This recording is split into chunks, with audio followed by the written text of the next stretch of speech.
Rise up Raiders, it's me Homestick with another Raid Shadow Legends video. Today we're on the freeze play again and it's day number 30. If we go and have a look here, that means I have just got khatun.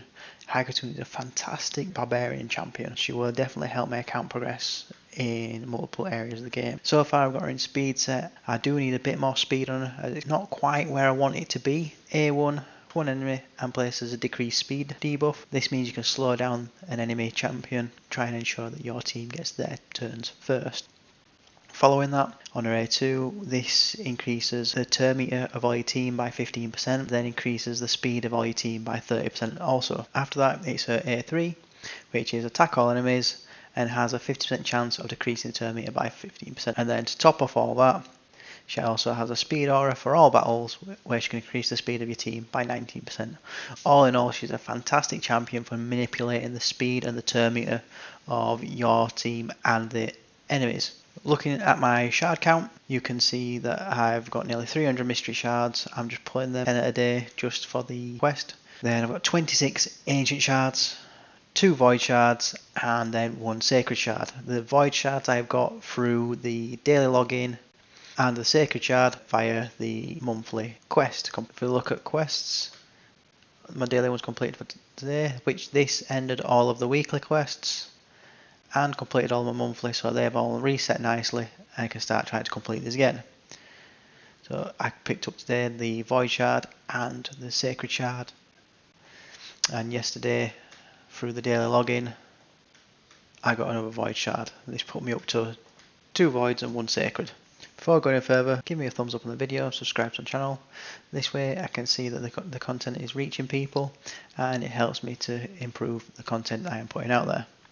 And it's very appreciated. Quick look into my Great Hall. Force accuracy up to 4. This is because my decreased defense champion is Force with War Maiden. And I've also got Deliana from the free logins as a legendary who's got block buffs and leech. Quick look at the advanced quests. Over 114 completed, means I've unlocked the 5-star chicken. I'm now sat at the Scarab King. Now the Scarab King is quite a tricky boss to be. You need to have someone who can permanently keep a shield up or consistently keep a shield up. And you need to be able to decrease his max HP as well to start dealing some proper damage to him. Now, I have got champions of a team that I can use to help me do so, but I have to focus more resources and food into improving them. I've got Scrapper, comes with his own self shield, can decrease the enemy's max HP by the damage that he deals, and on top of that he deals more damage the more max HP is destroyed from the target. Another alternative, Armiger, him to a point where he can critic hit and keep knocking the Scarab King's turn meter down, but at the same time, if I can get him into a destroy set so he can remove the max HP, so I need to trial both of them. Try Scrapper first because it's less of an investment, whereas with my Armiger I have to farm for a really good destroy set gear. The reason why I don't need shields on my Armiger is because I have Clod Beast Feeder and he has a fantastic shield for 2 turns, only on a 3-turn cooldowns. Just as a quick point with the arena, an early game team that you've managed to push through to gold and you see this champion on a solo defense, do be aware that this champion is very good at defending on his own against teams that are slightly early on. His passive makes him instantly attack your team if they have a poison. If he goes first, puts the poison and the decreased defense on all your team, every time you go to do an attack, he's going to attack you first. I did try and beat him once the first time I ever saw this champion, and I soon changed my mind to ever fight him again, and it's a little bit embarrassing. So onto my progress missions. We are currently looking at winning 5-star artifacts from the Dragon's Lair. 13 and I can clear easily and consistently, and I can use it also to level up khatun and my Deliana 60. All your dungeons such as Ice Golem, Dragon, Minotaur, all the dungeon areas, they all have 2 phases, so you need to have teams that can get through the wave, which is the first part of the fight, and then teams that can deal with the boss at the end of the dungeon. Dragon is an interesting boss to fight because you can't decrease his turn meter, it will always be going up. So the only way to really counter the decrease of not being able to decrease his turn meter is to be able to increase your own and then put debuffs on him to maximise the damage that he deals. Because when he stands up and does his fire breath with the pink health bar, it can stun your entire team and it ignores all your defense as well to deal massive damage to your team. So being able to debuff him to maximise your damage output. So if he does stand up with a pink health, you can chunk him down where he hits, and then also to help you with that, if you have a poisoner and a HP burner, having them take away his health at the start of his turn can help you break that threshold as well.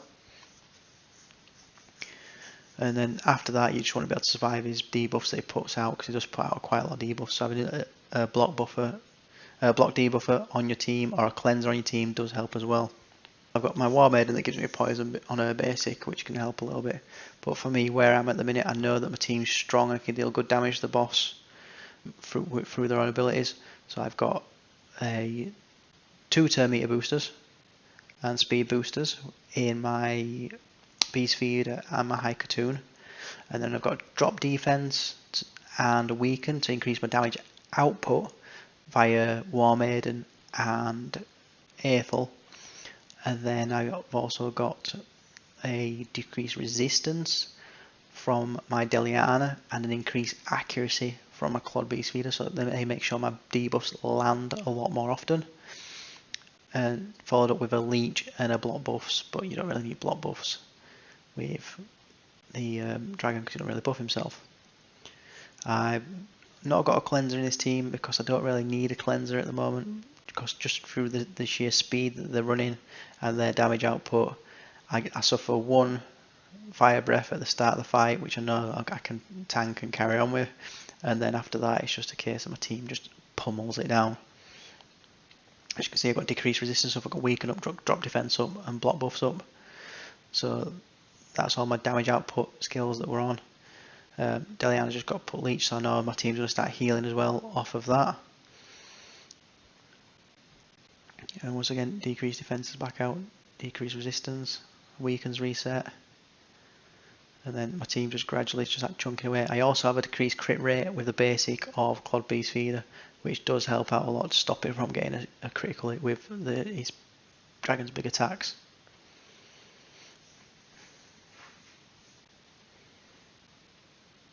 And there we go. So I complete that, get some frost gear, get some silver, and now I need to wait for my magic keep to open up. All I'm using this for is to passively level up the champions that I'm wanting to use for the fusion. I am working towards improving my clan boss team by adding in High Khatun, so I can have High Khatun, Clod Beast Feeder as my 2 speed boosters for the clan boss. And then I'm going to follow up with my level 60 starter for the Giant Slayer in Athel. I'm going to have Deliana for her leech, so my team can heal off of that once they all have 6-star and using their Giant Slayer as a War Master. And then my 5th, I'll probably stick with Kaden for now, just for that decreased attack ability. For the content creators look, I'm going to pull some shards to raise my shard count. So just a little one, just for a little bit of fun. I'm going to pull 10 mystery shards, see what we get out of there, and then I'll pull an ancient shard. So for my 10 mystery shards,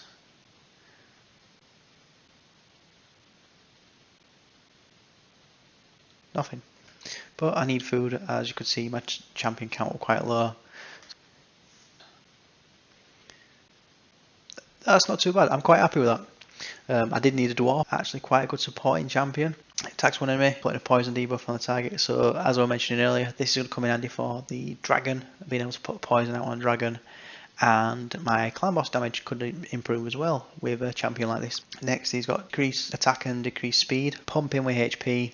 He's going to have a nice strong heal and increase the turn meter. All in all, a reasonable champion, and one that I can definitely see myself taking to a 5-star and using. So that's it for today's video. I hope you've enjoyed. Like and subscribe to the channel to keep up to date with all of my free-to-play series and to keep up to date with the Raid Academy. If there's anything you'd like to see, leave a comment below. How good of a shard pulls you've got recently.